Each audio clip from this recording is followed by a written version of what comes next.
A December to remember. This one? Yeah. What makes you And say that? everyone before and after this. What did you do last December? You don't know. It was a December to remember. I do know. I feel like I get sick every December. And February, March. Yeah, I get sick a lot, Liz. I get sick a lot. Let's talk about it. Let's put it on the table. I get sick a lot. I know. Should I die, do you think? No, it just makes me worried for you. Worried that what's going to happen? That I'll live? No, that you're like not taking care of yourself and you keep getting sick. I need greater control over the podcast and your personal lives, because to me, like sometimes what Greater makes me, control? greater control, because to me sometimes what makes me sick is stress, and it's stressful having to worry about people like arguing with me. And So that seems like actually what you need to do is let go and have less control so you don't feel so stressed out. I need to be able to let go, but in order to do that, let's say you have an 8-year-old son, right? Well, Okay, say, all right, yeah, well, yeah, me. Say that I'm your 8-year-old son. Actually, you probably would have killed me by now, but say that somehow I evaded your clutches. Your clutches. And I don't mean her handbag she swings at me, because she does that. Would you be like, hey, you're 8, time to go? No, you'd wait till he was 30, 40, something like what that. are you talking about? I'm saying that I need... Brace, I think you should take the vitamins I gave you. I did take the vitamins Oh, good. you gave me, and then I stopped. And now you're sick. Jeffrey Epstein. Jeffrey Epstein. Jeffrey Epstein. Jeffrey Epstein.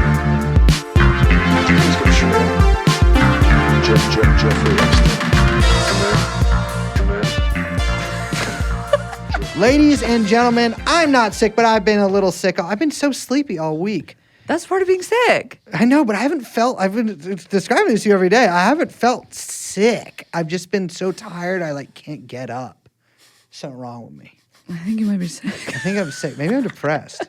Oh, no. Maybe. I don't know, though. Well, that is a form of sickness. That's facts, though. Hello, everyone. Hello. My name is Brains. I'm Liz. We are, of course, joined by producer Young Chomsky right over there. Hello. And this is TrueAnon. Hello. Yeah, good. I wish you'd give me a hello like that's scared, too. Hello. Okay, that's too scared. That scared me. Yeah, that scared me too. Hello. I'm not sick. I'll give you a cough just for once. You like that one? No, I don't like that. That'd be so weird if that's how you coughed. I will say this. We're going to do a free ad right now. Because What do you mean a free ad? A free ad. We're not charging the people we're advertising for the ad. And they Okay. don't even know we're doing it. That motherfucking mustard bath that you many moons prescribed ago. to me. That, you know what? I love that prescribed. But a lot of people have come up and been like, thank you so much for that the recommendation. Dr. Singha mustard bath. Yeah, sing ha. Singha. Let I me don't take know. this in these eyes. Indian. That's a classic. I 2 nights in a row went into a scalding hot bath filled with Dr. Singhas. Really? Yes. You did it? I did it. I always do it. That's this is great. my second thing I've gone through of it. Did you get the big one? I don't. What's big? You know. It's like the tall one. There's like short no, one and tall because I have one. to fit in the little shelf by my Okay. thing. So no, I don't. Pretty price per unit is Neither of probably- them are is pretty probably big better. for me. Okay. But I put it in there and I got really hot and sweaty for about Sure. 20 minutes. That's right. Didn't help that I was, of course, 20 minutes is good. Wow, you were pro. 20 minutes. I Yeah. do 20 minutes. Okay. And then And then you take a shower took a after. cold shower. Well, you know what? Honestly, I took a kind of regular warm, like not warm, but Did you wait for the bath to go all the way down, or did you? I did. Or I did you wait for like? the bath to Because go sometimes down. I'm too cold and I'm both too hot and too cold, and so I preempt the full draining. Yeah, But then yeah. I'm wading in water, which is weird. Yeah, it's weird. And the water's kind of yellow because it's not because of pee, ladies and gentlemen, because of the mustard, Mustard. bath. Yeah. And Mustard then I powder. washed it off, and then I went right into bed. I didn't Yeah. fall asleep for Go like right in 4 your hours, cozies. but I did go right into bed. And I'll tell you, 2 nights in a row, and I feel okay. Yeah, it's great. I feel okay. Did you sweat? I sweat. Yeah. I sweat like a motherfucker. I'm Yeah, that's crazy. I gotta good. stop saying motherfucker. I sweat like a little man. Yeah. Is what I did. And you got good sleep. No, I did get good sleep last night though. I haven't got good sleep in like 2 weeks. But I I've meant been- from the mustard bath. from the I wake Just up. humor me. Okay, For the- fine. for the but listeners to know. truthfully, I wake up at 6 a.m. in full sheer terror every day. Oh my God. And no matter what time I go to sleep, which is usually I fall asleep at 3 after lying in bed reading for hours. Yeah, that's our next project. Neither here nor there. What are we talking about today? We're talking about a beautiful dead woman. And no, We should do what now? We've got our. This is our true crime episode. Wait. We didn't do the true crime thing. Liz, the true crime podcast, the #1 podcast on Patreon is riven with drama. It's riven with drama. I've tried to figure it out multiple times. What's it called? True Crime Obsessed? Yes, where they go like, "Wow!" TCO. TCO. Did you just call it by its abbreviation? The #1 podcast. That can't be Which, true. by the It way, has to they be- are that's Bizarro Liz Embrace. It can't be. They are. That can't be. It has to be like, what's that dude? The comedian guy who got like Tim Dillon or Shane Gillis or something is the highest. There's no way it's them. I mean, for a long time they were the number one. The #1. True Crime Obsessed. Yeah, and they have their own little festivals where They've got a they network. and they have a network, The Obsessed Network. obsessed network of all true crime shows.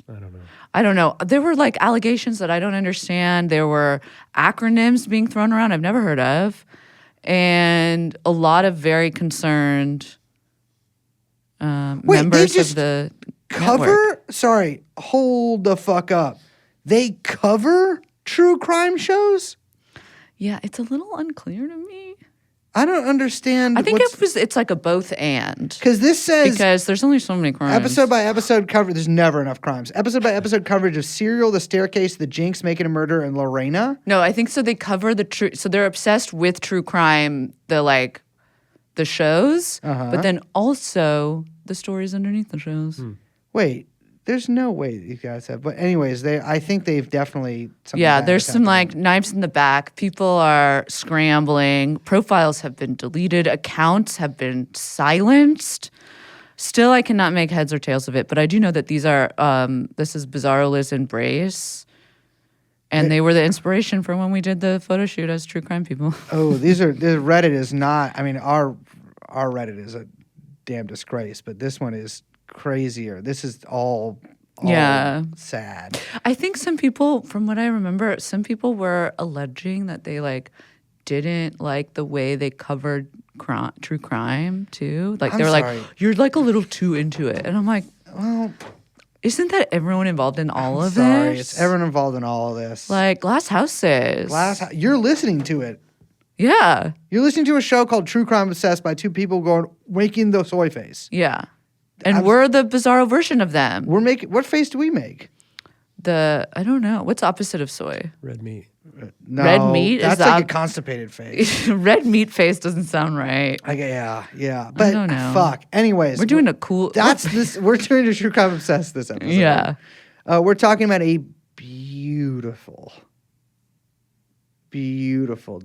dead woman Yeah, who's murdered. who's murdered. And people are like, damn, she's hot, even though she's dead. fire. That's actually something that people say in this very case She's that we hot talk even though about. she's dead. Yeah. Oh yeah. Okay. Yeah. People who saw the dead body. Yeah. I They're was- like, damn, that's a pretty Because woman. I'm like, it's okay to think a dead person's hot. Not. yeah, but if you're the police officer showing up at the crime scene, I'm saying it's okay to think someone from a long time ago is hot. yeah, of course. And like Or a person, they're a ghost. Maybe you're a ghost person. That's true. Well, ghosts, if they think the Scary Movie 2 tackled this. I never saw that. There's a ghost that has sex. I feel like parody movies really fell off Yeah, as a genre. suck. They're always bad. Yeah, it's just never good. It's Never a good, gimmick, but you and that yeah. gimmick's gonna run out real quick. You don't need it with and I social gotta say media. another thing. Okay, hit me with it.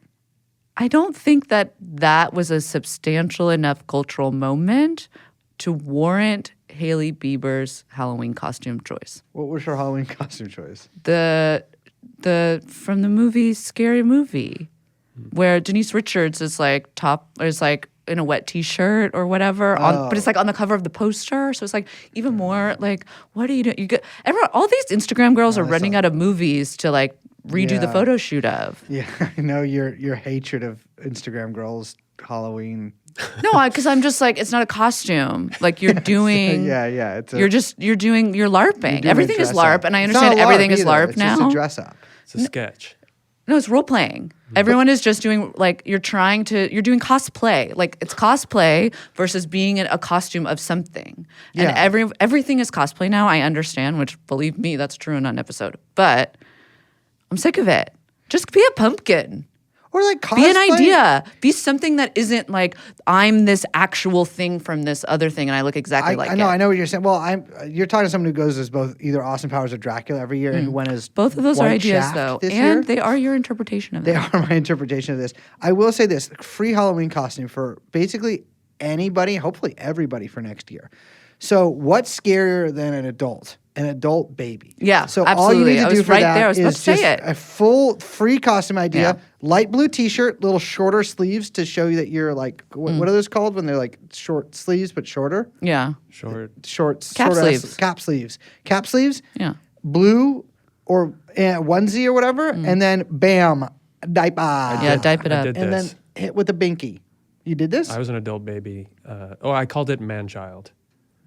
I wore like no, a but for children's- Halloween, not for like the whole year. Yeah, for Halloween. Yeah. You went when did you do this? I bought. This was when I lived in Philly. I bought Transformers like onesie from the children's, and it was very small on me. So, but I you had to just never explain it. brought this up? There's pictures of it. But you never brought this up in the probably 10,000 times we talked about adult babies on this? You just were like... I was I'll keep saving this- it Saving it for what? for now. I'd like to see those pictures. You know what I said? This is sort of adjacent or orthogonal, as people like to say, to the adult baby, which is my idea for the Halloween costume that I still stand by. And I said this before, but I'll say it again: is the mayor. The mayor. And you just gotta get you wear a tuxedo, get a top hat, and you wear a sash that says the mayor. I'll tell you what I did about 8 years ago in the basement of Vacation in San Francisco for New Year's Eve. So I had to make a little money and sell alcohol at this basement show. I set up Brace Belden's New Year's baby Brace Belden's liquor playpen. And I sold... Your fucking Wonder Emporium. It was a liquor playpen, and I sold liquor, and I made a ton of money. I don't drink anymore. And so it was pure profit. It wasn't like one of those people who's It was liquor that you just had at home, and no, you're like, I got to bought liquidate. the liquor from the Bevmo on Oh. Van Ness, and I sold it, and I made a bunch of money. But you just sold it for what? Twice as what you made. So much money, yeah. Because captive audience, you're in a basement. So people will be like, I will pay $30 for that beer. No, but that is when I was KJ. When I did KJ, Sex Night 2 is what I called the KJ night. Yeah. I did. It's a completely free market, and this is. I'm telling you this. If you right now, if you need to hustle and make some money, become a karaoke jockey because people will pay any amount of money to go next. Yeah, it's so true. And if you just let people cut the line, if they pay you more money, Yeah. you can get into a situation where you make $100 in 10 minutes. yeah. You're leaving That's money such on the a good table. idea. Believe me, I want to do another karaoke night here. Just to scam a side bunch of hustle. people. Because it's people. People Side go crazy. hustle? I want to do a side hustle For karaoke. charity. Okay, I'll do it for charity. Yeah, Side yeah, yeah. hustle. For KJ side charity. hustle for I'll charity. do whatever. $100, cut the line, and it goes to. I don't know, the Filipinos, I guess. That's my money too. Yes, it goes to the Filipinos. See? Yes, I'll do that. But I gotta call it Sex Night 2 again. Or Sex Night 3. Actually, it would be Sex Night 3. Yeah. Sex Night. We got a podcast. We do. And you know what? It's coming up right now. Wait, no. Before that, sorry, we're so just excited to talk to each other because we have been working on other stuff for this. The reason there hasn't been podcast episodes because we've been working on a different thing. Yeah. Which you will see. Well, it's none of their business. It's none of your, but it will be their business. But not yet. And that's what we're saying. It's not your business yet, but when it's your business, It needs to be your fucking business. it needs to be your motherfucking and not business. just your business, but your friends, family, coworkers, and I'm going to say it, your enemies. Your enemies, because we have a product that is going to change the world. It's going to change It's the going to change world. the world. It's going to bring a smile. It's going to heal America. And it might, it's going to start conversation. Might save your We're relationship. here to start a conversation. Yeah, facts. And right now we're going to have that with Devin O'Shea.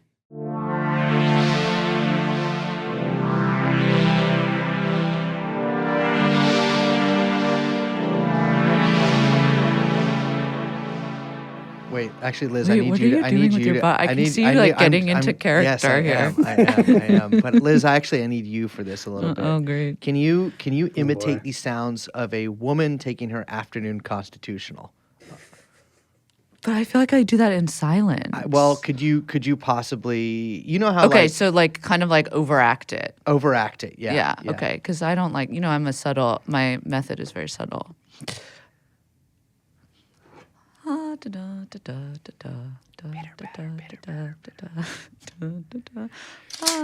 Hey, lady!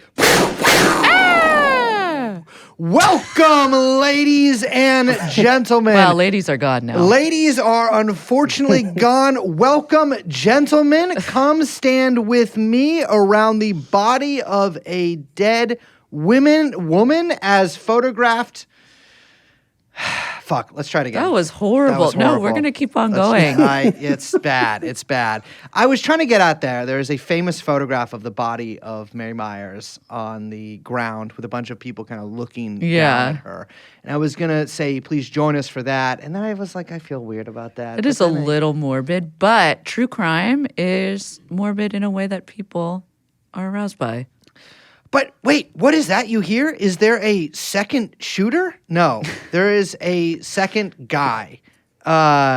His name is Devin Thomas O'Shea, an ethnic guest, as you can hear. Been on the show several times from St. Louis. Journalist published in The Nation, Slate, Jacobin, Chicago Quarterly Review, and elsewhere. I don't give a shit. You're with TrueAnon now. Devin, welcome to the show. Hell yeah. Thank you for having me again. We're so happy to have you on. Now, you're here to talk about this new piece that you've written. And I don't want to even spoil anything yet, although I'm sure we will in the intro that we haven't recorded yet, but after we do this interview. Yes. But I just want to say right off the bat, which I already said before we started recording to you privately and to Brace privately before that I enjoyed this piece so much. I cannot wait for our listeners to read it. They got to click on the link in the description, read this piece before you listen to the interview, maybe even. You're gonna get so engrossed. It's so well written and totally enthralling, and I was just completely absorbed in it. You had me hook, line, and sinker. Maybe I am a true crime gal because I couldn't get enough. Thank you. I really appreciate that. Yeah, it's a story with a whole lot of facts in it, and there's a lot to get to. But I'm glad to be part of the sort of the feminist episode of the JFK series because it's about a It's lady. true, because here's the thing. This is kind of JFK for girls. It's kind of. It's kind of JFK for girls. It's JFK with a girl. That's true. Well, there was a girl in JFK, too. But this is more of a girl. Yeah, not the wife. This is more of a female lead of JFK style stuff. What are we talking about today, Devin? We are talking about a mysteriously dead mistress of JFK. So I think a little more interesting even than Jacqueline. And I, up front, will say I'm not much of like a CIA or JFK guy, but Mary Pinchot's story is extremely interesting just in its own right, I think. And you guys, had you heard of this before? I hadn't, actually. I had, yeah. I knew a little bit about this case. It's always been sort of in the background of a lot of JFK stuff. But JFK was famous for bedding a lot of women. And I want to get something out of the way right now. JFK was ugly. And I know that you're like thinking in your little ass Lana Del Rey ass mindset, like, oh no, he was so handsome. I love a Boston man. I'm telling you, look at a high definition. Is she a big I mean, I don't know. I feel like it's more Elvis. But Elvis is JFK. Wow. But look at Fat Dad. Wow. Look at a high definition photograph of JFK's face, and tell me that man could not use maybe a little bit of lotion. Yeah, the alcoholism was right on display. It's the bloating, the pockmarks, the sweatiness. Always very sweaty. Well, and just the weak sperm from his anti-Semitic father. I mean, it's just the guy. I understand that photographs back then made everyone look fuzzy and thus kind of good looking. But I'm just telling you, look at a high definition photograph. On the contrary, Mary Pinchot was a smoking hot lady, and I gotta tell you, I mean, it is always that is one of the things that, I'm gonna be honest, first attracted me to this because her. Well, yeah. So you're kind of a true crime guy too. No, I'm not, because I know what you're implying there, which is that I'm horny about a dead woman. which is kind of how I think of true. What were you thinking? Oh my, that was what I was thinking. Okay, but you did kind of that's- say that. I'm not horny for her. I'm just acknowledging that she's beautiful. I Okay, wanna be but that's why I right. said you were kind of. It's like a shade of it. A soft shade that's appropriate and not problematic. No, it's not. But she was a beautiful blonde. Yeah, she's gorgeous. On the Georgetown, which means CIA government scene, and a mistress of one JFK, and was killed the day before my birthday, but many years before, on October 12th, 1963, which is almost a year after JFK himself. Was also Was shot also on shot. in a grassy area. Yes. Absolutely. So, Devin, what happened? How did she get killed? What's going on? What's tell us about the murder on the town path. Yeah, so this will be the definitely the true crime part, and then we get to the swinging 60s part. But this towpath is sort of along a canal that runs along the Potomac, right? And so to get to it from your Georgetown apartment, you're walking downhill. The last person to see Mary Meyer alive that day is Polly Windsor, who is also a CIA wife, just like Mary Pinchot. They're part of this Georgetown CIA wives extended universe. And I used a bunch of different sources for this, but like Nina Burleigh's book is very good about this. And she notes that like Windsor also like said, "Goodbye, Mary." And that was like the last thing anyone said to her. And it's like, well, it's got so much import to it. Yes. Yeah, I mean, Polly Wisner was Frank Wisner's wife. Frank Wisner was a big-time bigwig at the CIA. Who kind of cracked up later on. Yeah. Very much cracked up later on. I think he got Logorrhea. I can't Right. remember if that was Now I'm going to say it. It's something you really don't hear much about these days.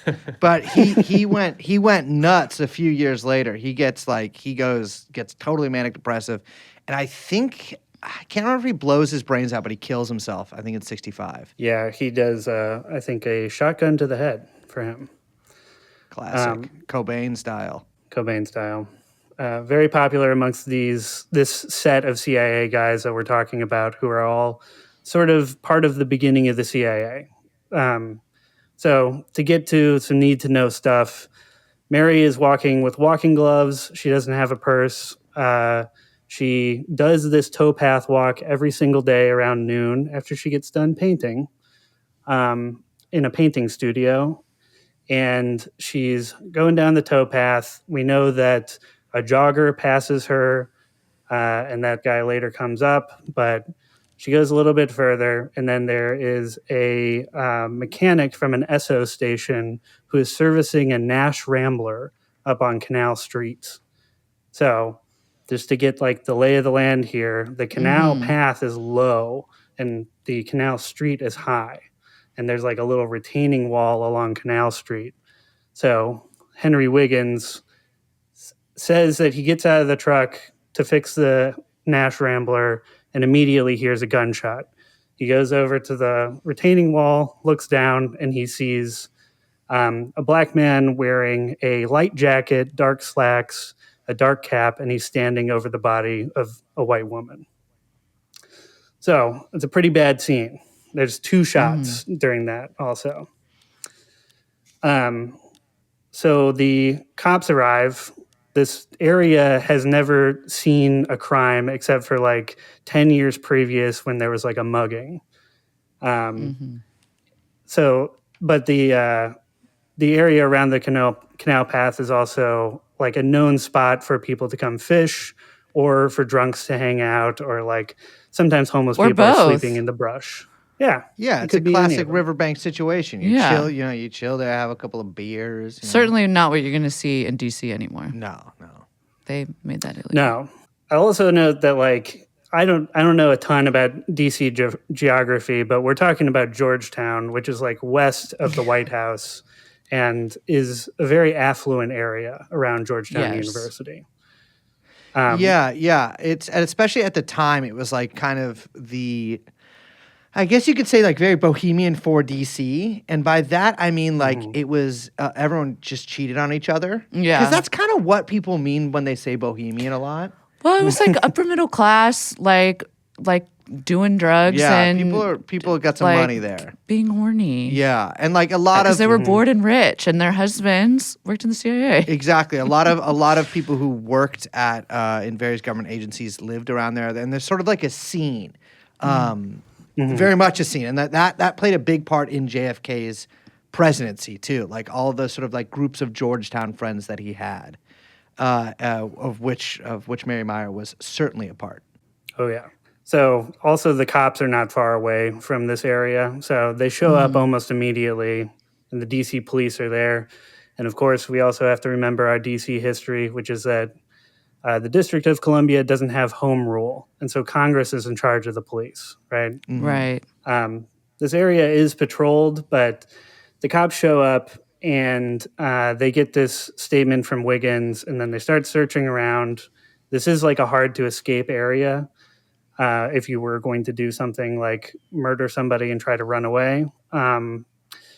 And they pull out around 1:15 p.m. They find Ray Crump Jr. walking along the towpath, and he is like soaking wet, and he's got like a little wound in his hand. And he says that he was there fishing and that he fell in the river, and as you do, and his fly was down. And when asked about this to the officer, he says, "You did that," as in when I was being arrested, you pulled my fly down. So a lot of strange, this whole thing is full of like a lot of strange information, almost as if like there's an amount of strange information being placed all around it to make it hard to tell what happened. Well, the thing too about the fishing alibi is that there was no fishing pole actually found, and police, when they later searched Crump's house, they found his fishing pole there. So we know for a fact that he was not fishing. He was not fishing. That is for sure. I think the other thing that we will get to is that there's no gun found either. And that this is also the early 1960s DC, and this is a black man who has been in trouble with the police before, who is now talking to a cop and explaining himself, and it's not, if he's not guilty of it, then he's explaining to a cop like, leave me alone, I'm going fishing, or I was just in an accident, and doesn't really even know that there's like a dead white lady very close by, and an important one, actually. So the AP photographer who's on the scene, as Brace mentioned, there's like this famous photograph of Mary. It's a very bloody scene. Her like walking gloves are soaked in blood. And that Peter Janney, another biographer of this case, points out, very explicitly that the coroner says that this was like a point blank gunshot wound, and that like Mary's eyes swelled up afterwards. And Janney is like, this looks exactly like a hit, Yeah, I mean, point blank is kind of crazy. We were talking about that before we started recording, like straight to the eye and then the heart, like. Yeah, you got to be really not scared, like no flinching. It's right in the face. Yeah, it takes a lot to do something like that. I mean, just even to gather up, I don't want to say the strength, but like to go up to somebody and then just shoot them twice immediately. It definitely, I mean, I think that's one thing that everybody can kind of agree on, even if you think that Ray Crump 100% did it. Is it like it has the appearance, at least, of a hit, of like a classic, just like assassination, basically. Yeah. And I think, as you pointed out too, Bryce, before we started talking, I'm also of the opinion that like this could be an open and shut thing of just like Mary was in the wrong place at the wrong time in front of a guy who is unimaginably desperate, right? Crump, up until this point, has gotten in trouble for petty larceny. He's got domestic abuse issues. He's definitely a drunk. And some of the people that he's worked with on construction sites say, that guy doesn't seem like he's all there. And that kind of refers back to a point where Crump, earlier in his life, is mugged and gets like bludgeoned in the head. So he's also sustained head trauma and is like subject to blackouts. It's very We're dealing with here, from everything I know about Crump, with a classic kind of Lenny situation. Right. Sort of a simple guy who, I mean, that's I've on everything that I've consumed about this case before, it is always like there's always a fine point made that like Ray Crump was simple. Like he was not A little touched. a little touched, yeah, or even I would say medium touched. But yeah, he was not. We're not talking about like a master criminal here, or somebody who is really like it's somebody who basically is troubled in more than one way. Yeah. And I think that's very apparent once we get to the trial of the DC Black community's view of this case. And like that Crump seems like he's in over his head, like to say the least. But there is like a weird sort of parallel thing maybe we'll get into more that's just about like this is in the heart of CIA land. So whether or not Crump is guilty or not, like, and we'll talk about this too, Mary Myers definitely followed by lots of different intelligence agencies during different periods of her life. So, you know, where was her tail at this point? Did the tail just watch her run into Ray Crump and this just happened suddenly? Who knows, you know? Well, let's maybe talk about some of that actually right now and just say, like, maybe we can talk just a little bit about who Mary is before we get into the trial of Ray. Sure. I mean, one of the things that you begin the piece by talking about this sort of like artifact that kind of is like this very mysterious, very highly sought after prized possession, which is Mary's diary. And that letters and pages of this thing have long been rumored to have been kind of passed around and maybe got burned or maybe not got burned, maybe got destroyed, maybe didn't get destroyed. And that everyone's kind of after this thing, including like right after her murder, which is a little confusing. Yeah, I mean, the first I encountered of this case is I read a book about the CIA, I think when I was like 18 or something, and there was in sort of a section about Angleton talking about how he, which we'll get to in a second, but how he, like, one of his big things was like he was so paranoid he like went and immediately stole her diary and put it in his safe for the rest of his life. But the story is a little more complicated than that. Yeah, a little bit. But I mean, it's like the murder happens and then Ben Bradley, the Washington Post editor, gets a phone call. Some say it's Ann Truitt who's calling him, who's a friend of Mary Myers and his. But then Peter Janney says that it's actually his CIA dad who's calling him. Anyway, somebody calls him and says, in case of an emergency, Mary wanted her friends to recover the diary. And so Ben Bradley, who's her brother-in-law, and his wife go to Mary's house that night, and they happen upon James Jesus Angleton with a lock-picking kit and his wife, too, plus Cord Meyer is there, also another CIA guy. It's crazy to bring your wife along to a lock-picking event when you're had the lock picks, you know. It's kind of crazy though. It's like, hey, babe, we got to go do this tonight. Well, you got to remember too that these people are all like in the same social circle too. So it's like it's not like he's bringing his wife randomly along to like, hey, we're gonna check out this like East German fucking person shit. It's like I'm taking my wife to this dead woman we know's house. But yeah, that is always there's a lot of confusion about that because it's also been said that Ben Bradley was the one that alerted Angleton to the existence of the diary and that he might have given him the diary himself. Yeah, there's like whatever happened at the garage that night seems almost incomprehensible now compared to like there's just a million different stories, but one of them is that Ben Bradley shows up, doesn't like that James Jesus Angleton is there, and disputes with him over who's going to take the diary. Angleton ends up with it, and he says he's going to burn it. But as Bray says, he held on to it for like a decade at least after that.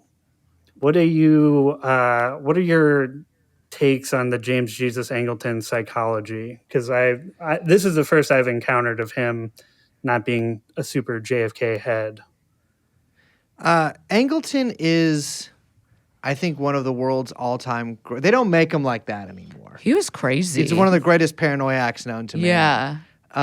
Right. He was sort of driven insane by there's a couple different stories of how this can go, but like he was a little bit driven insane by the Philby revelations, and was eventually. Can you explain that just for our Kim listeners? Philby, the Cambridge Five, were a group of upper class British guys who were recruited by Soviet intelligence as ideological agents, and who many of them had like high ranking roles in British government and British intelligence agencies.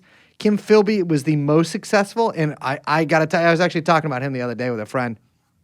One of my heroes, because he was just like totally unrepentant, like married a fascist woman, Stuck to his guns, stuck to literally. his guns, yeah, betrayed all of these fucking pigs, like was working deep undercover. But unlike a lot of these people, didn't get lost in it. And like he did, he kind of got lost a little bit, but he got, eventually the jig was up for these guys, and he made it to Moscow. And lived out the rest of his life, as a high-ranking Soviet intelligence agent, but really retired. But these revelations were pretty extraordinary for a lot of people, especially in American, in both British and American intelligence. It really destroyed a lot of. British intelligence sucks. Like MI6, MI5 were really bad. Just not as nearly as competent at their jobs as the Americans were. But a guy like Angleton, who is already sort of this like ascetic kind of like paranoiac personality, events like this helped drive him into basically just like a mole hunting fervor. And so he was sort of had the perfect psychology to be exploited by the KGB in this time, because he was such a paranoid to begin with that he eventually just started really just like going on these, not purges necessarily, but like these really extensive, sometimes expensive internal spy hunts at the CIA. Yeah. That involved a lot of theater. Yes. Really he was, when you say lost in the sauce, I mean, it was like he was kind of like tumbling through the looking glass over and over again.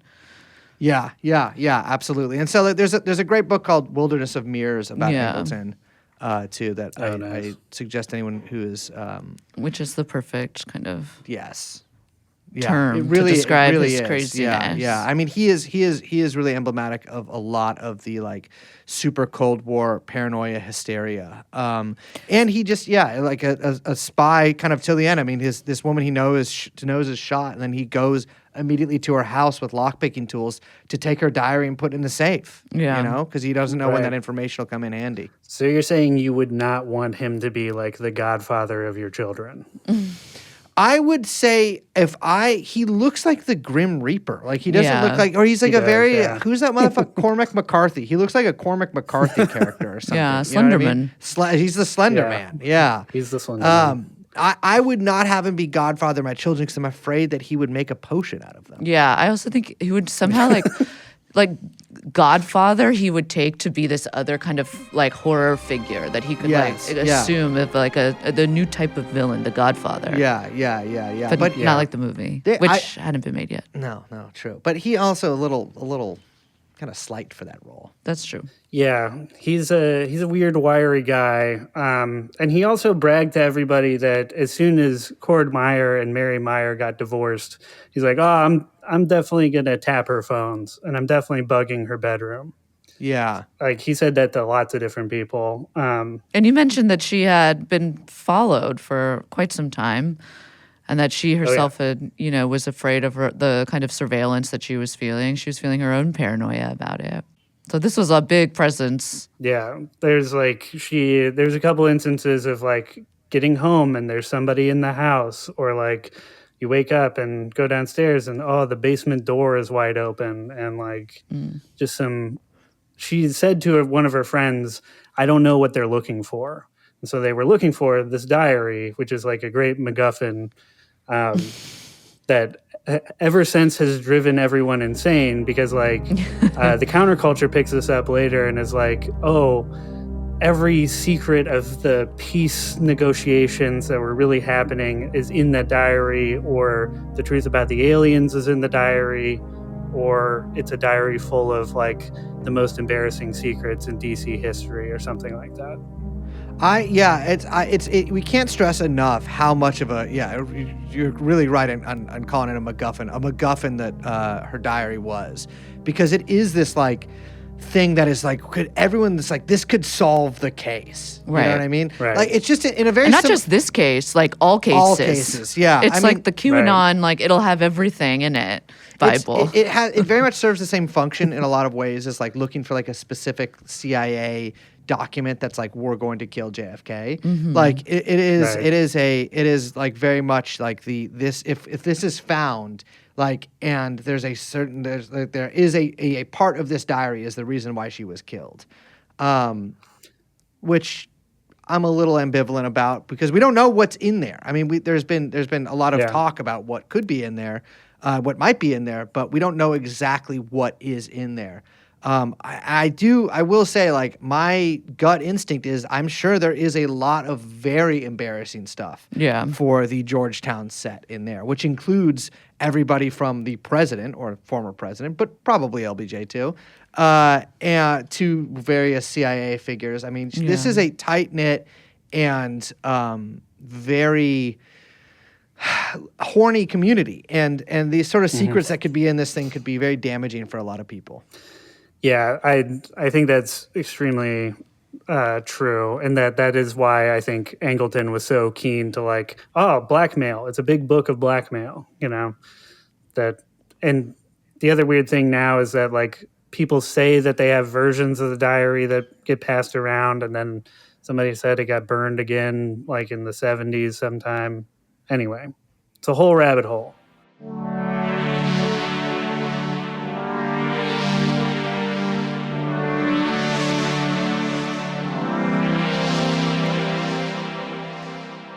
So let's get back to R. Crump, which is it's a little weird to say it that way, but because he has, they put him on trial for the murder of Mary, but things kind of go a little bit awry for the prosecutors.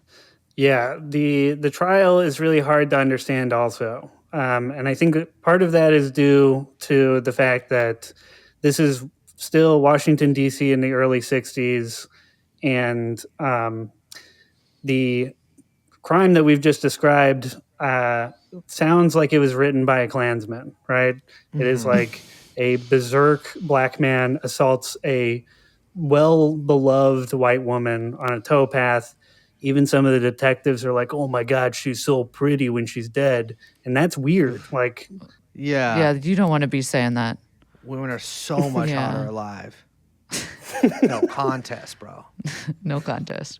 It's no contest. The trial itself is it goes differently than you might think from that description too, right? Because like there is this sort of, DC, as anybody who's basically alive right now can tell you, like there's always been this sort of like racial tension in DC, where it's like there's a huge black underclass in DC, and then a lot of very wealthy, very powerful white people. And this case basically saw those two worlds clash. I mean, Ray Crump was basically he was a construction worker who was like kind of, I would say, I don't know, marginally employed is the right word, but like, he wasn't exactly like working a 9 to 5 every day. He was basically like a day laborer.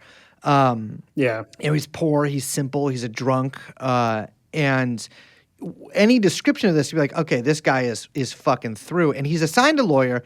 And then I believe someone from his family gets this woman, Dovey Roundtree, to represent him. And she does a fucking, no pun intended, a killer job. Yeah, Dovey Roundtree is a true legend. And like, from what I understand, one of the first civil rights attorneys, and just is able to like, especially in DC, but is able to read the zeitgeist of just like 2/3 of the jury is going to be black. The stands during the trial are going to be full of Ray Crump Jr.'s mother's church congregation. And Dovey Roundtree is like a black lawyer who, suddenly the trial comes to mean so much more than And the other thing that I just like can't get over is that allegedly nobody knows that Mary Meyer is the ex-wife of a CIA guy or had anything to do with the president. There's sort of like a strict no background information on the victim policy for this whole thing. None of this is brought up at the trial. No, it's like completely off record. People had to know, though. There's no way that. I feel like not even her actually, I don't marriage. know. It seems like very obvious. Well, I mean, yeah, it's you'd think like maybe the judge would know, but yeah, it is interesting. Like this stuff, her background was really not discussed much at the trial, if at all. I mean, I'm not an expert on the trial by any means, but it was really like it's sort of extraordinary how much the trial and really a sign of the times kind of changing too. Not specifically in DC, but just in the country overall, is that this was able to that they were able to she was basically that Debbie Roundtree was essentially able to use what would have previously been disadvantages, almost as an advantage in arguing the case. And you know it was I think a at least half black, maybe majority black jury, and but with a white judge. A white prosecutor. The prosecutor, I was doing some reading about this yesterday. Apparently, chewed gum really loudly during the whole case, which Annoyed people. Annoyed people. And I'm just like, Understandably. what part of your brain thinks that is a good idea to do? Just like smacking gum in your mouth the whole time, especially if you're prosecuting somebody over the murder of a woman. Yeah, that's crazy. He was really strange. There was another thing where like he was always threatening to bring in the bloody bark of the tree nearby to show it to the jury, and that like everybody was like, what would that do? I don't know. That doesn't prove anything. It's just a bloody tree bark slab. Yeah. So the trial finds Crump to be innocent, that there's not enough evidence to convict him. Again, they can't find the gun. They drag the canal and drain it. Still can't find the gun. It's a very expensive process. And there's no residue on his hands, right? So that seems very difficult to then kind of connect. Yeah. Well, yeah, and it's to be clear, he was found not guilty. I mean, not exactly innocent, but he there was very little like the evidence against him was like extremely circumstantial, and the witnesses brought up by the prosecution were just like destroyed by Roundtree. I mean, she was a really good at kind of just like not humiliating them, but you know how lawyers do, like sort of like undercutting any credibility that they would have had with a couple of questions. Yeah, and Crump's story at this point also shifts to be, I was not at the canal path fishing. I was down there with my girlfriend, who I don't want you all to find out about because my wife would be upset about that. And then we were also drinking, and I was supposed to be at work. And, you know, you could sort of understand why this guy might lie to the police on first encountering them, perhaps. Well, he had such a weird story because, like, he's like, I was cheating on my wife with my girlfriend, which for those of you out there who cannot get laid, this is a alcoholic, illiterate construction worker in the early 1960s. What is your excuse? And then he gets wasted and after exhausted from the passionate lovemaking, falls asleep and then falls into the river. And when in my head, just like in a comical, like rolls down the into the river. And when he wakes up, he's soaking wet, and the girlfriend is gone. Apparently, there is a girlfriend, but she refuses to testify. I mean, fair enough. Which is also very weird. And he loses a bunch of items of clothing, allegedly, that then they recover and return to him in the jail cell. He says, you know, you've stacked the deck against me. So, I don't know. That's a lot of very complicated evidence, I think. But the other thing that we also have to keep in mind, which a lot of people who have written about this before point out, Ray Crump goes on to have an extremely violent life after this also. He's is burning down places of people who are his rivals. He is abusing his wife. He is accused of sexual assault of a 17-year-old later, but he's never prosecuted for any of these things. It seems like he sort of falls off the law enforcement map after the trial because he just never really comes back up. Well, unlike the trial, we should probably talk a little bit more specifically about Mary because, wow, one, Wow. it's true, she's beautiful, but also very fascinating background for this type. I mean, very emblematic of this type of Georgetown set, like we've been talking about. Yeah, I think that she and her, it's good to emphasize how strange this social scene in Georgetown is.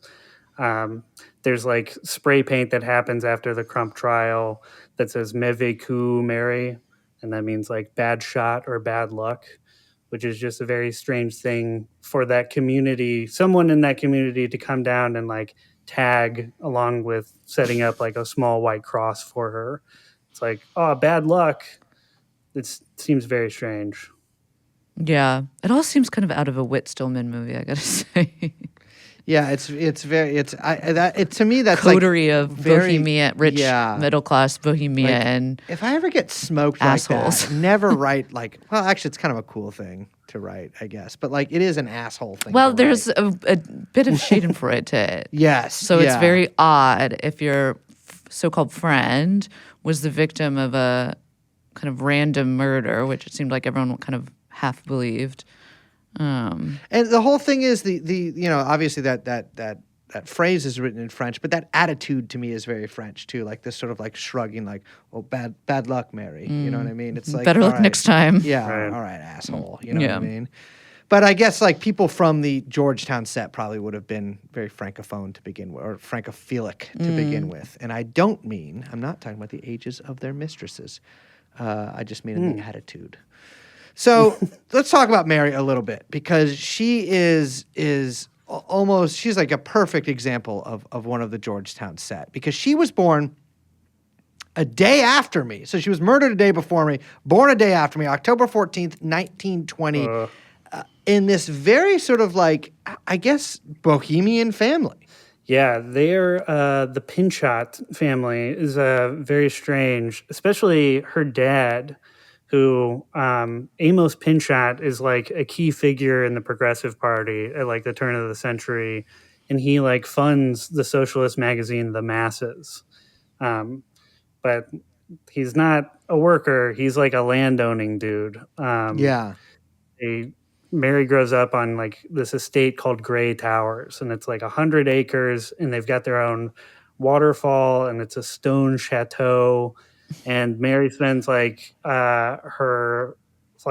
she becomes known, or the family has like a very permissive view towards nudity, and so like Mary ends up writing back naked a lot, which is cool. Yeah. I It sounds like I think that would speaking of fishing tackle, I think that would permanently disable me. Naked? That's something only a woman could do.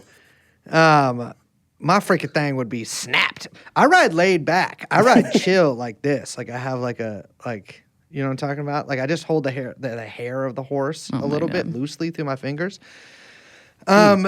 Yeah, it's sort of this like very much like our East Coast royalty kind of people, you know, like raised on an estate, these sort of like kind of intellectual but also wealthy landowning parents. I mean, she is definitely a daughter of this milieu. Yeah, her mom also very connected to media, just like her husband will be. Her mother, Ruth, is a journalist for The Nation and The New Republic. And of course, Mary goes to Vassar, which is sort of, the progressive girls' school of the time, in that, like, we think that ladies should also be good dinner companions as opposed to just like sort of wax dolls that sit next to us at dinner while we talk about dude stuff.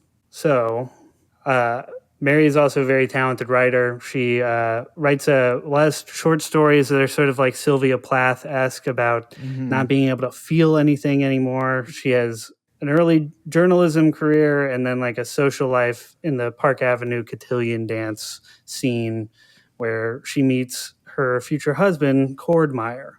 So yeah, we need to talk about Cord Meyer a little bit. First of all, Cord is such a like name that guys were named back then.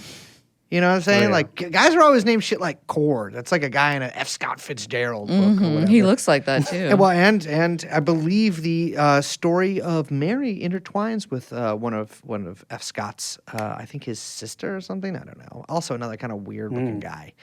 But Cord Meyer is such. I mean, he is a fucking cliche in so I was just gonna many say that ways. he hits like every cliche thing from this time period, where you're like, Yale, check, Squirrel and Key, check, writer for Atlantic Monthly, check, United World Federalist, check. Like it's like Yes. all of these, just like if you got to look up a picture of this guy because he's got like a very Roger Sterling sort of classic.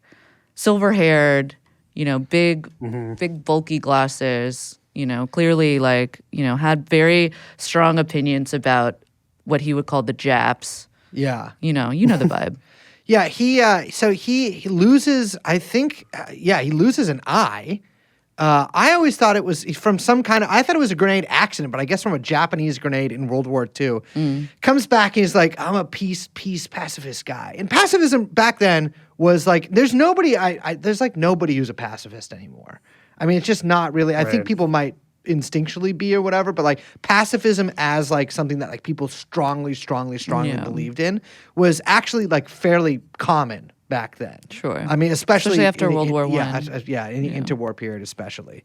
But he comes back from World War II as a pacifist. He's like, I'm not fucking with war anymore. Well, Well, the part of this too was that like, this was also the UN was starting, and there was this among American, well, not just American, but among a lot of liberals, there was this idea that like the UN, which is so laughable now, is going to bring us into this like this it's basically it's like world federalism, right? Yeah. Like, I mean, which is slightly different than just the like one the world UN. globalist order. They are literally one world globalists. Yes, Yeah. actually legit a one world globalist.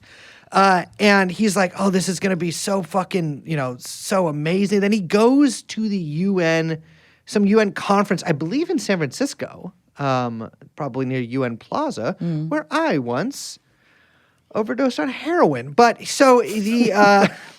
It's true. Well, in the Castillo there in the bathroom. But he goes to San Francisco. It's like, I don't know if it's actually the one in San Francisco, but he goes to one of these UN conferences before World War II ends, and he's like, this actually sucks. Like, I don't know. Like, I have like kind of a negative view of that. I don't really know if this is going to solve anything. And he is like, also at the time, and I relate to this a lot, like a sex symbol. Like, he's like a sexy young guy. Young Cord Myers, I'm actually going to Google it now because there's no way he was actually good looking, because people thought, like, young Cord Meyer. He was all right. He was pretty good looking. I mean, look at it. Yeah. Like, he actually, who he kind of looks like? He looks like a good looking Richard Hanania. Look at this. That guy's crazy looking. But he goes, he's like, he's supposed to Oh, be. he does. He He has really the does. same grin of that avatar. Yeah, and the same kind of like weird eye brow ridge. Yeah. But he's like a peace guy, but he's like not really, kind of like losing faith in it as World War II comes to a close, and as those goddamn Reds and those communists are taking over more and more territory. Yeah, I think also there's a lot of people who talk about how he smoked constantly and that like the smoke would curl up into his glass eye and he like wouldn't blink. And that was just very unnerving for people who worked around Very him. strange lovey. Yeah, very strange, Levy. He in the United World Federalists almost sounds like a weird, like made up thing. But like Ray said, he got really good at keeping communists out of that organization. And then Alan Dulles was like, oh, you would be great for this new project I have. It's called the CIA.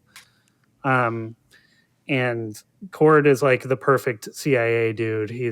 It's almost like a Shakespearean thing of like, I love peace so much that I have to spend the rest of my life excusing the most like genocidal interventions in other countries and like overthrowing the Guatemalan government and stuff like that. I mean, yeah, his CIA resume, early CIA resume is. I mean, he was there for everything. Oh yeah.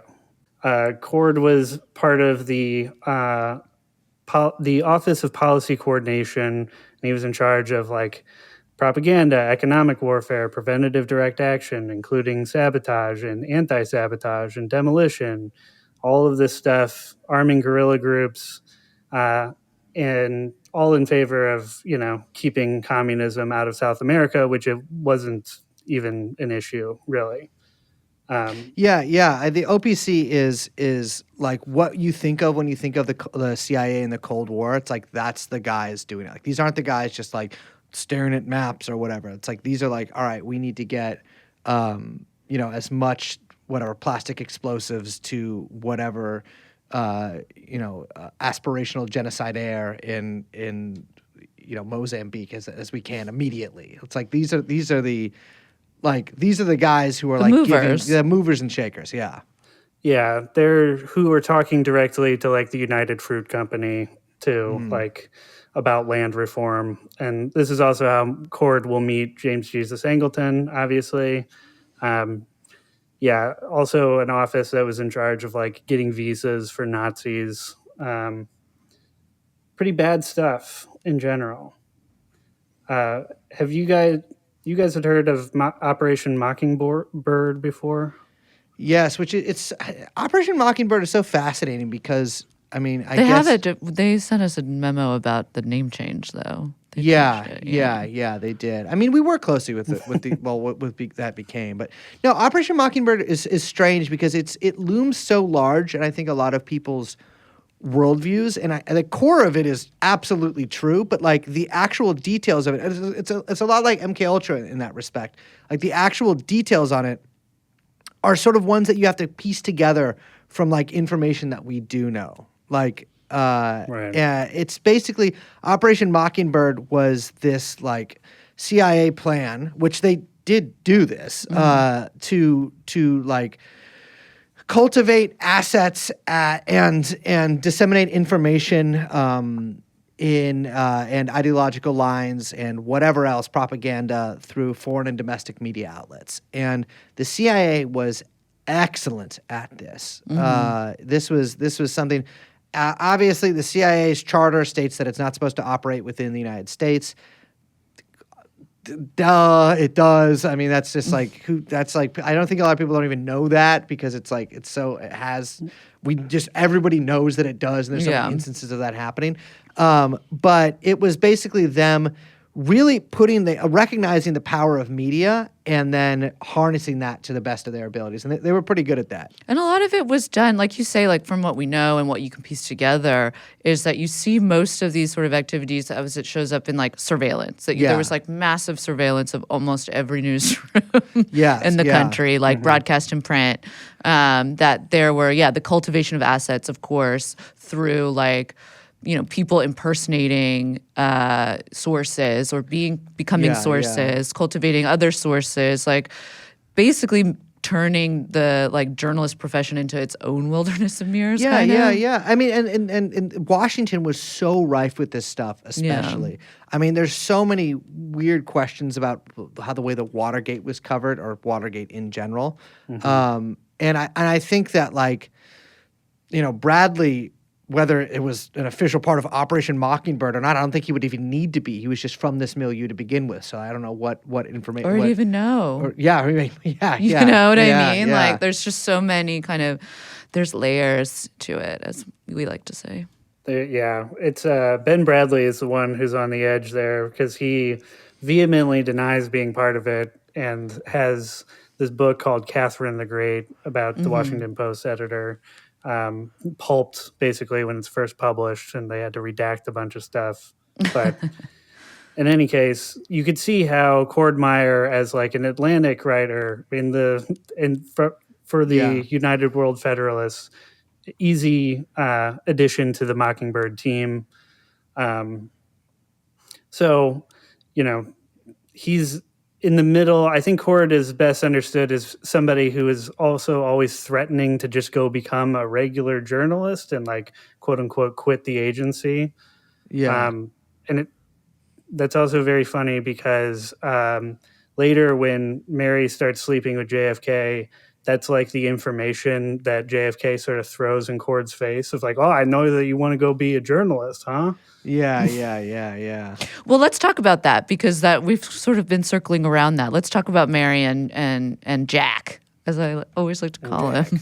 So, I mean, yeah, Mary and Cord were married, but very typical of the time. There was some cheating going on. Well, I imagine there's lots of everyone's like doused in martinis. And Yeah. they're just like angrily, drunkenly fighting with each other and then making up and then saying, no, you go sleep with the neighbor. It's just very like drunken and very what we would now call polyamorous, but really with just like the neighborhood, but then everyone also surveilling each other at the same time. Unethical non-monogamy. I can't believe this hasn't been like the basis for a show. We should write this. Absolutely. Just quit podcasting. But like and just write try to do it, this. no, write it, but then never make it into anything. Just like Just an sell it. exercise. You just sell it. It could We be a should just creative sell it. exercise. No, just for us. Just to Hulu. But so that's a fantastic idea. But they're married, but not just to each other. And like, yeah, they're having sex during martini breaks, and especially, I mean, Cord is a cocksman, like all these motherfuckers, and he's just in and out. Everyone's fucking each other's wives and all that kind of shit. I will say this. I think one of the things that people like about George Smiley is he's the only intelligence agent who just isn't constantly cheating on his wife. It's in fact quite the opposite. But he, they have this weird relationship. They write in the margins of each other's diaries. That's so Which crazy. is so fucking crazy. Like commenting. I would blow my motherfucking top if someone did that to me. But it's like they both enjoyed it. Yeah, there's something weird going on. There's a there. weird, like, I know everyone's like hurting each other, but They have kids together, and there's a 9-year-old boy named Michael who gets hit by a car, which I was always like, what if there's something going on with that? You know what I mean? But gets hit by a car, and it's classic. After that, things were never the same. It's the kid dies, and they start fighting quite a lot. Yeah, this is the divorce happens after Michael's death, and this is kind of where another biographer of the Mary Meyer story comes in, which is Peter Janney, who lived near the Pinchot Meyers' house and used to play with Michael, and a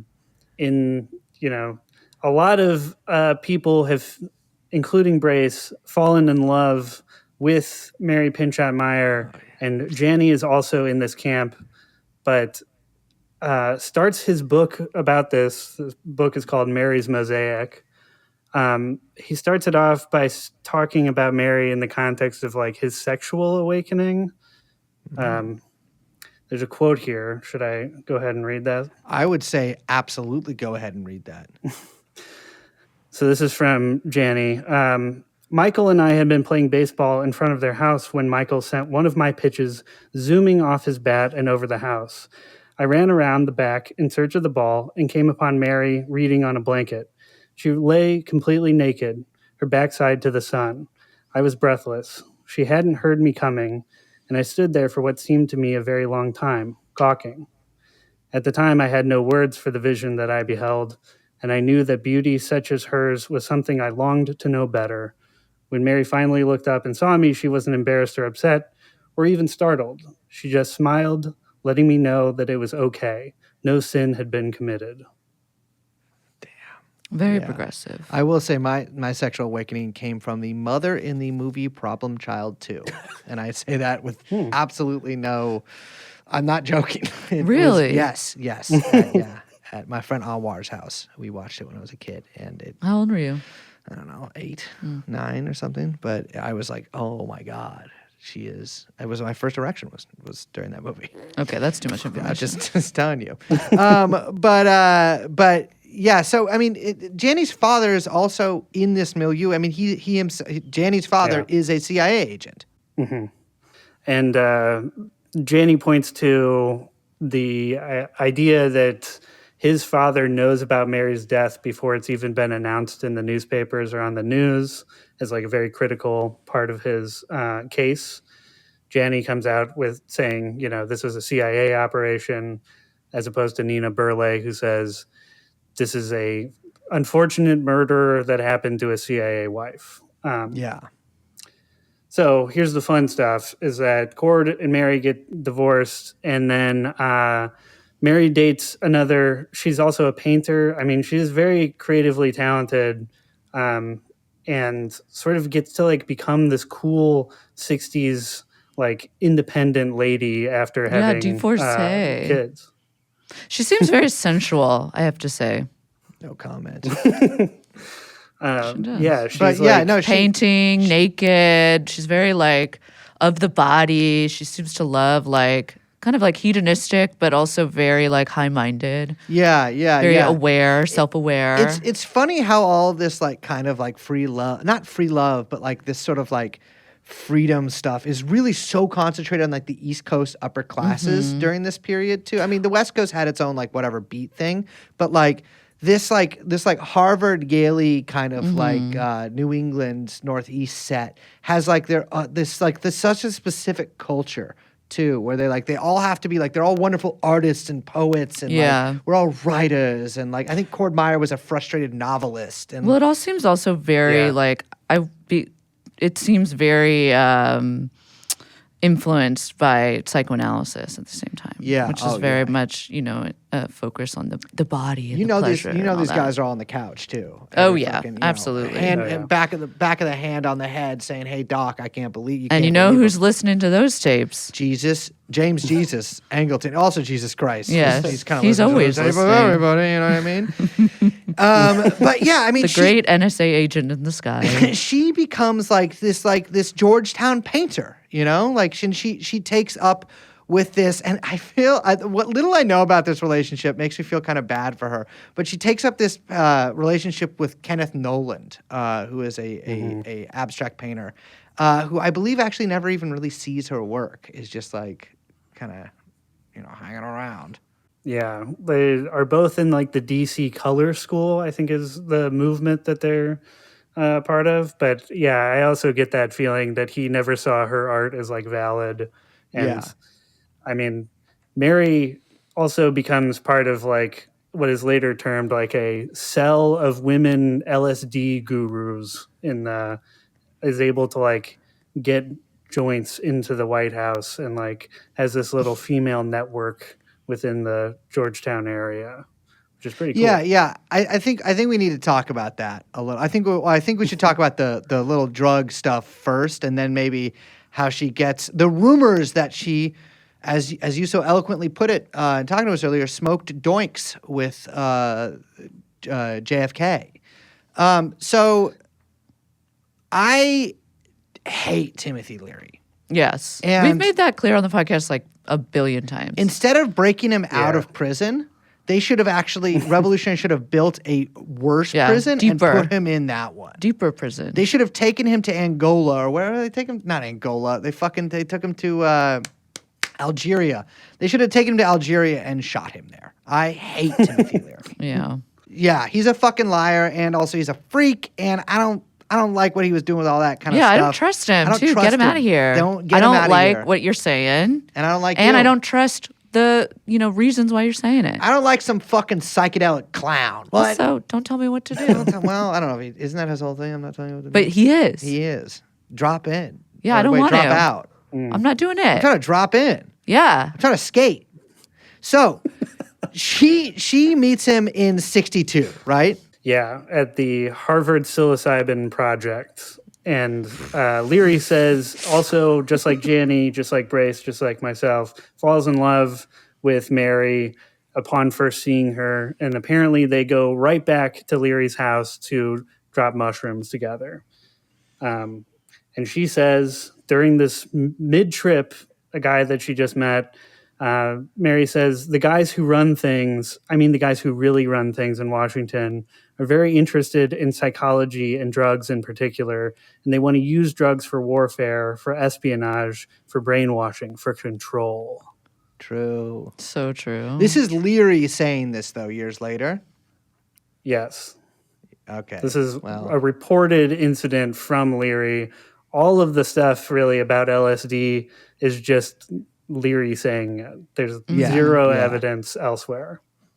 But she becomes part of this, like you're saying, like a little clique of Georgetown trippers, basically. Yeah, and Leary reports that she asked him to teach her how to become an LSD guru.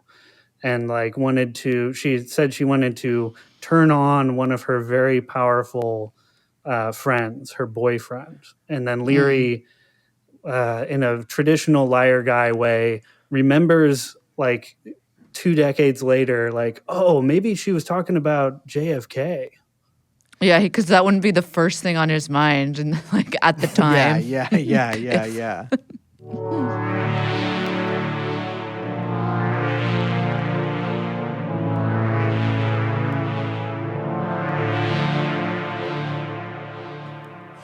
Well, we got to get to the famous incident here of her bringing some weed to the White House. Yeah, JFK smoked on that loud in the White House with Mary. This is like confirmed. The JFK White House is very strange because a bunch of those little dorks who worked for him would spend the rest of their lives saying he was a perfect saint. I don't know what you're talking about. He never slept with anyone. But like JFK said in passing at one point, like, I get a migraine headache if I don't get a strange piece of ass every day. Strange. The White House was like, It's fucking Jeffrey Epstein-esque saying. I would say most of my migraines have been because of strange pieces of ass. Liz shook her head, but it's true. Yeah, I mean, so JFK. Listen, everybody knows he and his brother, which I think is weird, almost certainly had sex with Marilyn Monroe.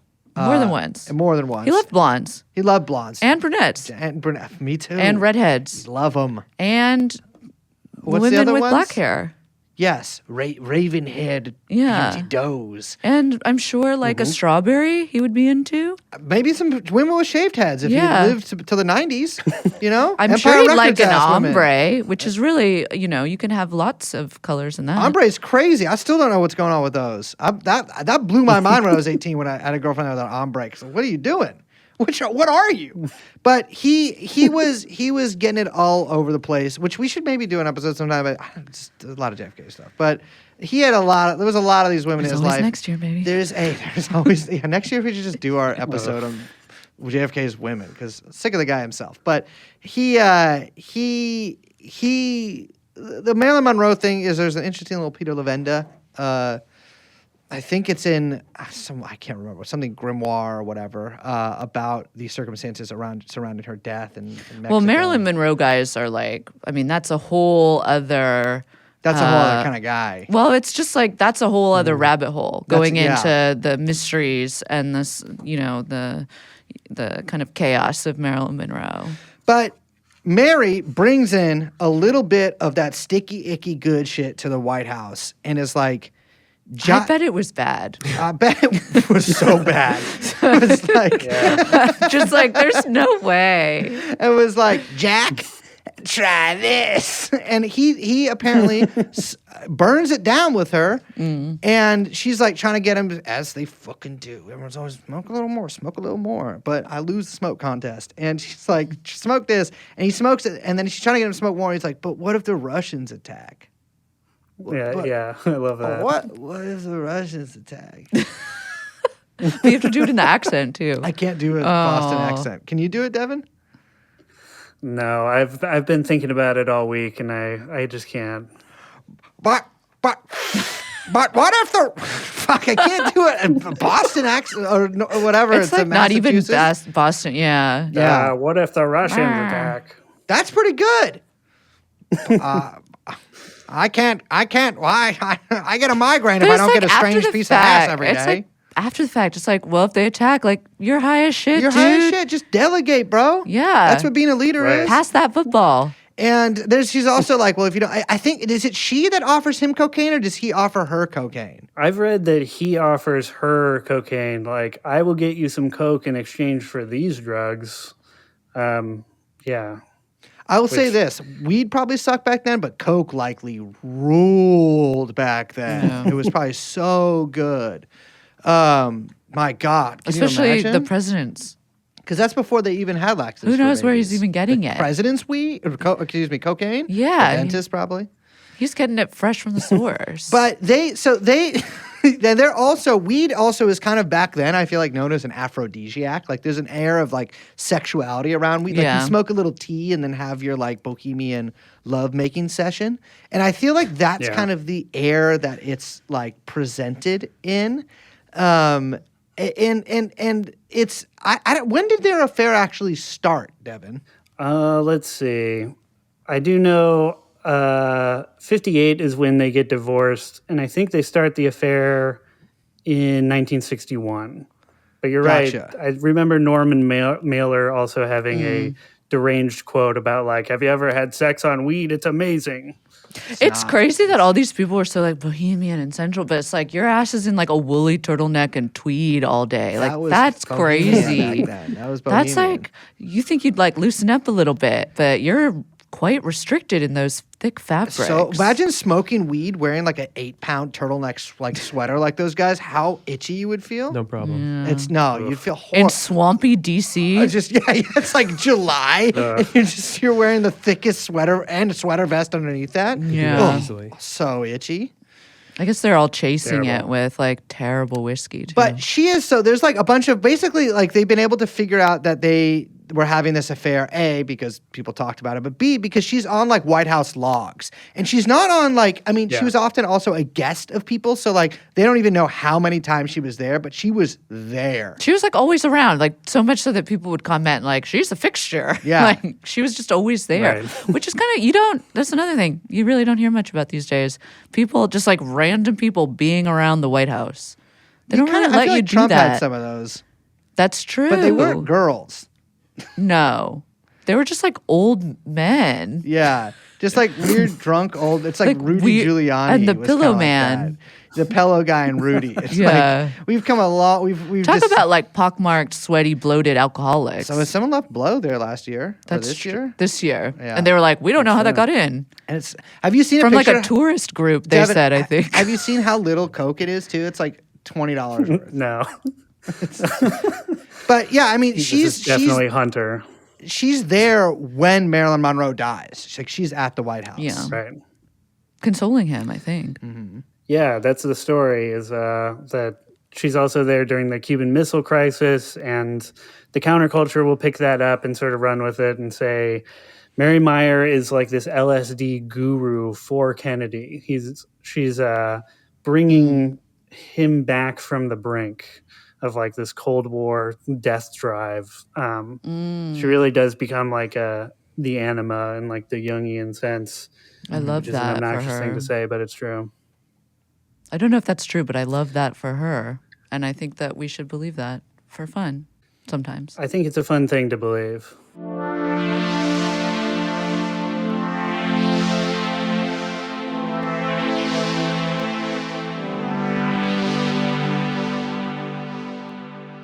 So, again, allegedly, after the affair ends with Philip Graham out in Arizona with his girlfriend, hammered drunk in front of a bunch of journalists, and he just starts running his mouth about Mary Meyer and JFK.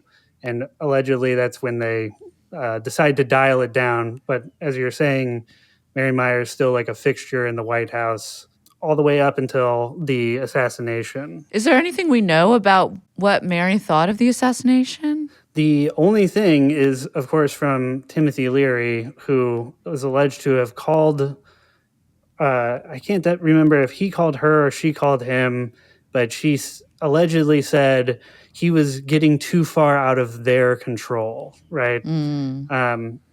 We do know, though, that like she was definitely passing information about Cord Meyer to Kennedy, and Cord and Kennedy hated each other. And like Cord went on a big long screed in his diary that he knew his wife read about like, this guy is never going to put me in the White House, and like he's never going to give me a job, and I'm going to have to wait until the next administration. That makes me so mad. So mad I might kill. Very I might weird. murder. Well, we do know that she had purchased a copy of the Warren Commission report Right. shortly after it came out, very shortly after, because she was killed pretty soon after that too. And that she read it with great interest. And the Warren Commission report is very fucking long. And Yes, big boy. on one hand, like, if we're taking the very non-conspiratorial view, if somebody that I dated was assassinated and then they wrote like Congressional report. thousands of words about it, I'm like, I'd probably pick that up. Sure. I don't know if I'd read it, Yeah. but I'd pick it up. But she apparently read it with great interest. And this is notable because so many people that she knew very well, including the man who recruited her ex-husband to the CIA, were involved in the whitewash that this report contained. Yeah, you guys were talking about last in the JFK series just about how the Warren Commission report needed to toe a very specific line about avoiding nuclear war, and that Angleton is one of the main tamperers with that document. And so later the lore goes that Mary Meyer, who has lots of connections to journalists and big platforms, was threatening to go public with both her affair and her objecting to the Warren Commission, and that's why she had to get got. So, yes, that's something that needs to be kind of nailed down here, is that like the affair, which we've been talking about a bunch here, is not publicly known at this point, like at all. Right. Like people don't know that, like, this is not common knowledge. People don't know this. It's not been publicized at all. Yeah, and people don't even know the extent of what the CIA is doing until Watergate, basically. And Yeah. also sort of coincides mid-70s with the first reports about the affair. Right. Yeah. So, there is a lot of there's a lot of different opinions about what could possibly happen, what could have happened on the towpath. I don't really know. Just as a maybe closing set of questions, like I don't really know what happened. I think Ray Crump easily could have done it. Peter Janney's version of what he says happens is like that it involves like a team of 10 people. Basically every character on the towpath has to be involved in like the hit squad for his sort of idea to come up. It's a little hard to wrap your head around. And then Janney also gets really fixated on William Mitchell, who is like the jogger on the towpath. Yeah. There's like a jogger that passes by at one point who I believe says he works for the Department of Defense, and Right. Janney is convinced that he actually, because I guess fair enough. Like his records don't match up, and like basically he's pointing like, oh, this means he works for the CIA, as possibly like an operational agent rather than like a bureaucrat or whatever. But he basically points to that as like this guy must have been the one who actually shot her because he was part of this like hit team who did this professional hit on Mary. Yeah.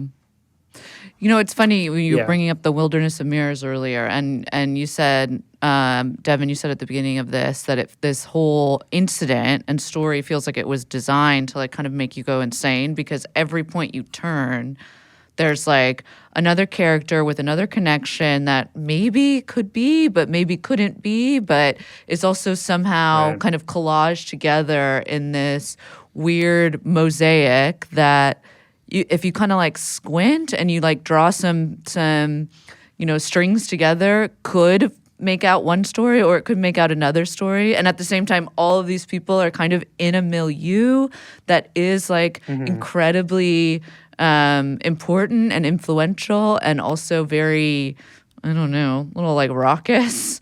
And so it's all this stuff that feels, it's all very slippery. And then you got fucking Timothy Leary in there. Like, I'm curious, like, before we wrap up, I'm curious, like, what even brought you into this story? Like, what's the story of you getting into it? Oh, yeah. It is, like I mentioned, I'm not a huge JFK head, but I was looking into this era of the CIA because I'm working on like a nonfiction book about the Veiled Prophet, and I need to know a little bit more about like early to middle CIA history. And this one comes up also with one of my favorite St. Louis paranoids, Ken Thomas, who ran the Steam Shovel Press for a long time. And Ken was another guy who was like very interested in Mary as like this goddess, and that the secrets of the aliens are in the diary, that kind of stuff, which I love those stories. I even love a story like this that is like a little too hard to figure out. But as I tried to do in the essay, like, I'm not necessarily trying to convince anybody of any one narrative, but that you can still learn things about history and politics through Ray Crump's story, even if he is the murderer in the end, that just gets implicated in this gigantic web. Like, it's still, it's an interesting little paranoid map to make. You know what I mean? I think that there's something that's very like attractive about this story too, in that like I think attracts a lot of people to it is the love affair and the sort of doomed lovers aspect of her and JFK, right? Like both dying within a year of each other and both getting shot, and you know one getting shot as president. Well, JFK wasn't the first president to get shot, certainly, but like you know it's a little more in that line of work than it is like in her line of work, which is beautiful painter. And you know, just this sort of like, you know, I know there was a letter that JFK purportedly wrote to her, but never sent, like a sort of steamy love letter, which is you know implore you to look up if you're into. It's not steamy. It's not like I missed your mucus or. You got to whatever. do it in the accent. I can. Do you want me to read the letter? I have the letter. But it is. It's you know. It's just this sort of like romantic thing, and there is a great deal of like, I guess, mystery to all this because like even if Crump shot her, why? You know, like it's obviously like he was violent towards women, mostly after this. Like you know, he spent a year in jail, and mostly after that year in jail, he's definitely capable of violence towards women. But like that isn't there's a lot of wife beaters in this world, and not all of them just shoot a lady randomly on a towpath. Who didn't have a purse on her or Didn't have a- anything. yeah, exactly, yeah. And it's just like. You know, there's no gun. It's just that it's so strange because there isn't really a pat explanation. There's an explanation you can come up with, you know, with a lot of it's almost similar to the Crump case. Like there's a lot of circumstantial evidence, but like, what is it? I mean, and there's just that MacGuffin of the diary. We don't know what's in that fucking diary. No, we never will. We shouldn't either because I think it should be illegal to read people's diaries. I like that. That's nice. Absolutely.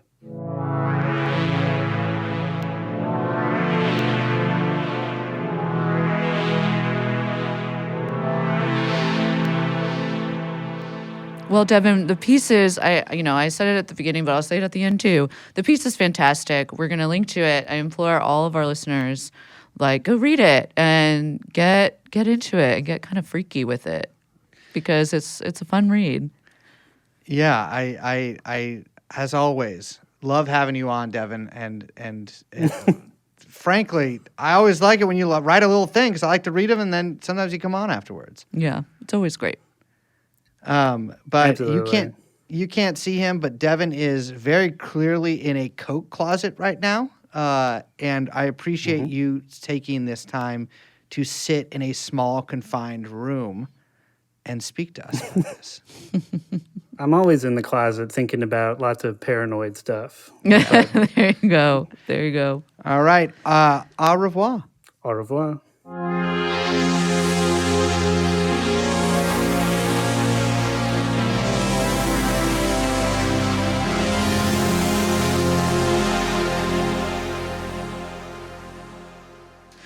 tell you I bought a clown collar?